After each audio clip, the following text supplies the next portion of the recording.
The flavor, no one was ready to taste. At first, it was dismissed as a mistake, a flavor that lingered too long, cut too sharply, refused to smooth itself into something familiar. Diners pushed plates away in confusion, unsure whether they had encountered brilliance or failure. But what no one realized in that moment was that this single taste would expose a fear the culinary world had spent decades avoiding. The restaurant where it appeared was not radical by reputation. It sat quietly among established names, known for discipline, balance, and respect for tradition. The chef had built his career on precision, earning trust through restraint rather than shock. That is why the dish felt so unsettling. It did not scream rebellion. It whispered discomfort. To understand why the world wasn't ready for this flavor, we have to return to the moment it was conceived. The chef was not chasing novelty. He was chasing honesty. After years of refinement, he began to feel that perfection had become a mask. Dishes were technically flawless, yet emotionally empty. They pleased everyone and moved no one. Something essential had been polished away. Late one night, alone in the kitchen, he began to remove the safeguards. He let bitterness remain. He allowed imbalance to speak. He stopped correcting the edge that made the dish difficult. When he tasted it, his first reaction was hesitation. His second was recognition. The flavor told the truth about where he was and where the culture stood. When it appeared on the menu, there was no explanation, no framing, no warning. The chef believed that if the flavor needed translation, it did not belong. And so diners encountered it unfiltered, unsoftened, and unapologetic. Some hated it instantly. Some were disturbed by it. A few felt strangely seen. The reaction split the room, then the city. Critics argued whether discomfort had a place at the table. Diners questioned whether food was meant to challenge or console. The dish became less about taste and more about tolerance, about how much unease people were willing to sit with. And as the debate grew louder, one truth became impossible to ignore. The problem wasn't the flavor. It was what the flavor revealed. The backlash was immediate, but not explosive. It crept in through hesitation. Reservations stalled. Servers learned to brace themselves before presenting the dish. Diners leaned back after the first bite, searching faces around the table for permission to react. The flavor didn't invite consensus. It invited confrontation, with taste, with memory, with expectation. Critics struggled to name it. Some called it unfinished. Others accused the chef of provocation, disguised as depth. A few praised its courage, but quietly admitted they wouldn't order again. The reviews contradicted one another so completely that no summary could contain them. The dish resisted narrative, and that resistance unsettled people more than outright rebellion ever could. Inside the kitchen, tension built. The staff questioned whether the dish belonged, not because it was difficult to execute, but because it was difficult to defend. It did not offer comfort. It did not flatter the diner. It demanded presence, and that demand came at a cost. The chef listened without interruption. He understood their fear. He felt it himself. But he also knew something had shifted, and there was no returning to safety without erasing the truth he had tasted. The industry responded in familiar ways. Invitations dried up. Rankings ignored the restaurant. Suppliers suggested adjustments to soften the profile. Consultants framed the flavor as a risk to brand identity. The message was consistent. Discomfort does not scale. Yet, quietly, something else began to happen. A different kind of guest returned. Not often, not loudly. They sat alone or spoke little. They ordered the dish again. And again, some asked nothing. Others simply said thank you. They didn't describe a flavor in terms of pleasure, but in terms of recognition. It reminded them of grief, of change, of moments in life that never resolved neatly. The chef noticed these guests not because they praised him, but because they stayed longer. They didn't rush to fill the silence after eating.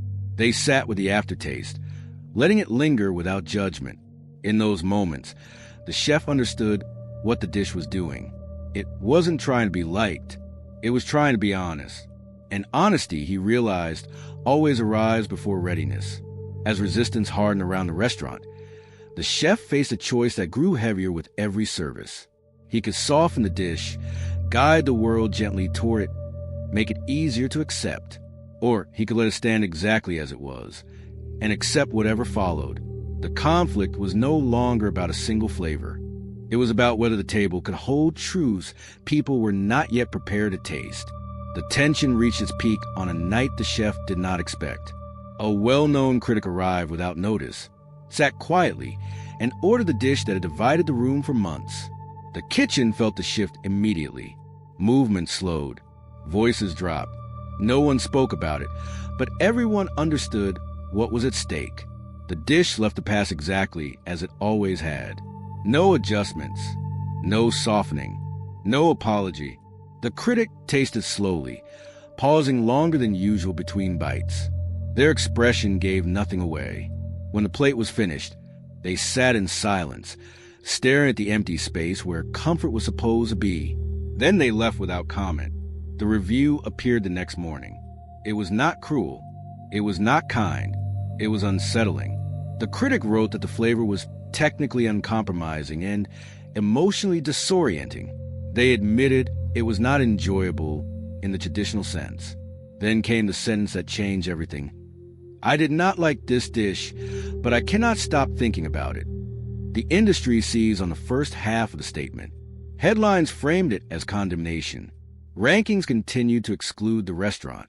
Peers distanced themselves further, relieved to have justification for their discomfort. But diners noticed the second half.